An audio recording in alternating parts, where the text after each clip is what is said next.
I know it's tempting. I know. But God has the way out. Let's talk about it. Matthew chapter 26, verse 41 says, keep watch and pray so that you will not give into temptation. For the spirit is willing, but the body is weak. The spirit is willing, but the flesh is weak. The spirit is willing to do God's will, but the flesh can be prone to temptation. When we're tempted to do something, we sometimes use but in the equation. Let's break it down. So you begin closer and closer to God, and you start to learn the rights from the wrongs, and your lifestyle started to change. But then, say for instance, you have a friend who hits you up and they be like, hey, and they go on, and they bring up something you know you ain't got no business doing. And deep down, we know like, oh no, I don't need to be doing this.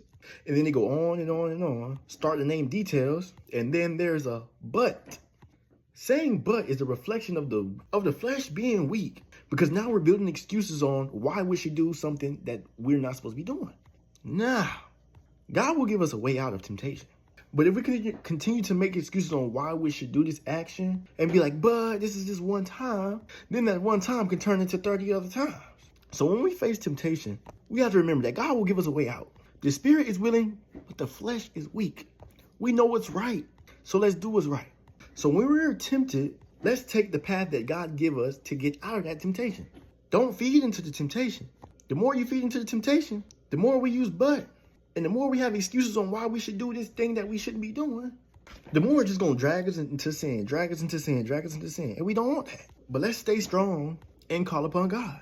But God loves y'all. I love y'all. Have a blessed day.